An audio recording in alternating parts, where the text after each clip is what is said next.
자, 여러분들과 함께 갈라디아서 6장 11절부터 18절까지 마지막으로 살펴보도록 하겠습니다.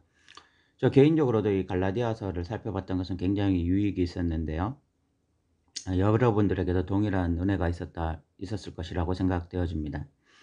오늘 이 11절에 보면 내 손으로 너에게 이렇게 큰 글자를 쓴 것을 보라 이렇게 말을 하고 있습니다. 사도 바울은 주로 이렇게 구두로 말을 하고 또 대피라는 자가 있었습니다. 그리고 마지막에 이제 사도 바울이 이건 내가 쓴 것이다 라고 이렇게 사인하듯이 글을 적었는데 그런 것을 표현한 것 같습니다. 12절부터 13절까지는 이 거짓 복음 증거자들의 실체에 대해서 다시 한번 사도 바울이 말을 하고 있습니다. 그들은 표면적으로 할례를 강조했습니다. 그렇게 할례를 강조하는 모습이 이렇게 겉으로 보기에는 종교적 열심이 대단한 사람들이다. 율법에 참 충실한 자들이다. 이렇게 보여질 수가 있었습니다. 그런데 13절에 보면 그들의 실체는 할례를 받은 그들이라도 스스로 율법은 지키지 않았다는 것입니다. 율법을 통해서 행위를 통해서 의로워지려고 몸부림치던 자들이 아니었습니다.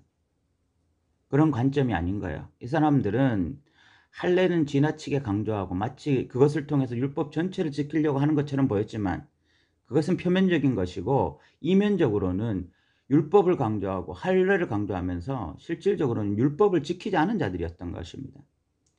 이 사람들의 가장 큰 문제는 행위로 구원을 받으려고 한 것이 아니라 행위가 없었던 것이 문제입니다.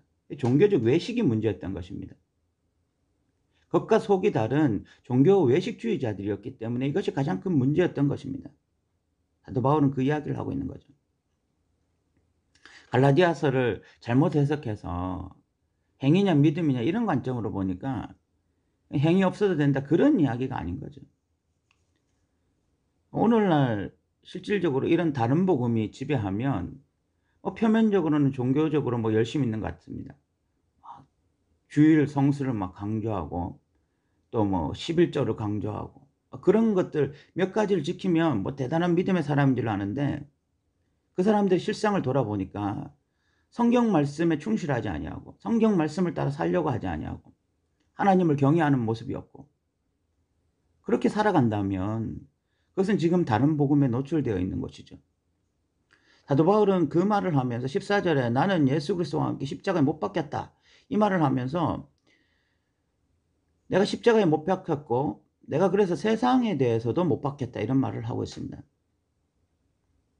그러니까 믿음으로 구원받지 행위로 구원받지 않는다 이렇게 말하면서 다시 세상을 향해 달려가는 것은 갈라디아서에 대한 잘못된 오해일 뿐만이 아니라 이거는 갈라디아서를 전혀 모르는 무지에서 나오는 행동이라고 봐야 할 것 같습니다.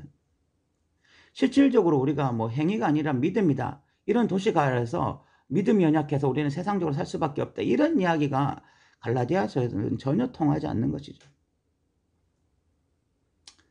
그래서 사도 바울은 15절에 할례나 무할례가 내게 아무것도 아니고 오직 새로 지으심을 받은 것만 중요하다. 에베소서에서는 이것을 새 창조라고 말합니다. 그러니까 새롭게 태어나면 세상에 대해서 못 박히고 그래서 성령을 따라 살아가게 되고 성령의 열매를 맺으면서 살아가게 되어진다. 이것이 핵심인데 이 갈라디아서를 너무나 단편적으로 이해해서 행위 없어도 된다. 그냥 믿음이면 된다. 이렇게 말을 하면서 새로운 모습이 나타나지 않을 때 이것이 얼마나 갈라디아서에 대한 왜곡이고 기만이냐 하는 것입니다. 에베소서에서는 이 새로 지으심을 받은 것 이것을 새 창조라고 말하고 이것을 포이에마라고 말합니다. 하나님의 걸작품이 되었다라고 말을 하는 것입니다. 복음이 우리에게 주는 혜택은 우리를 그냥 구원받게만 하는 것이 아닙니다. 하나님의 백성답게 살 수 있는 능력을 주는 것입니다. 하나님의 백성다운 모습으로 바뀌게 해주는 것입니다. 이것이 복음이 주는 능력 중의 능력입니다. 그런데 복음을 왜곡한 자들, 복음에 대해서 오해하는 자들은 그냥 예수 믿어서 난 기독교인이 되었습니다. 그래서 천국 갑니다. 이것 하나로 모든 것을 퉁치려고 하는데 성경은 절대로 그것을 용인하지 않고 성경 전체의 내용이 그것이 아니라는 것입니다.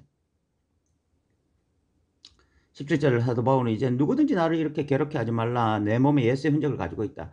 이제 좀 제발 쓸데없는 이야기 하지 마라. 쓸데없는 것에 좀 빠지지 마라. 또 나와 함께 예수 그리스도의 흔적을 가지자. 이런 이야기일 수 있습니다.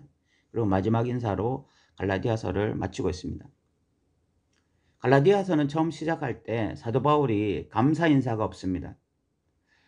우리가 흔히 생각하는 이 꼴통교회라고 생각하는 고린도 교회를 향해서 편지를 쓸 때도 사도 바울은 감사 인사가 있습니다. 그런데 갈라디아서에는 감사 인사가 없어요. 그것은 교회에서 가장 심각한 문제가 다른 복음에 노출되는 것이기 때문에 그렇습니다.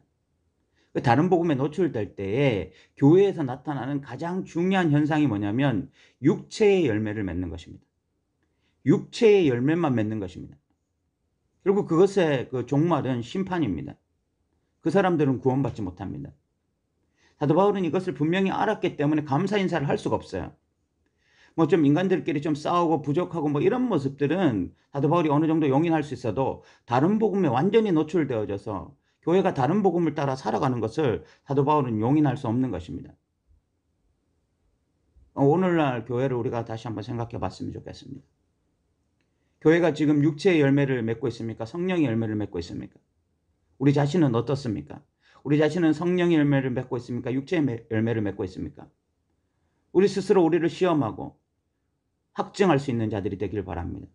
그래서 분명한 믿음을 가지고 이 마지막 시대에 끼어서 정말 바른 복음에 반응하며 하루하루 살아가는 자들이 되시기를 바랍니다. 우리 더 누린 교회는 다른 복음이 절대로 지배할 수 없는 교회가 되기를 바랍니다. 지금까지 갈라디아서를 들어주셔서 감사합니다.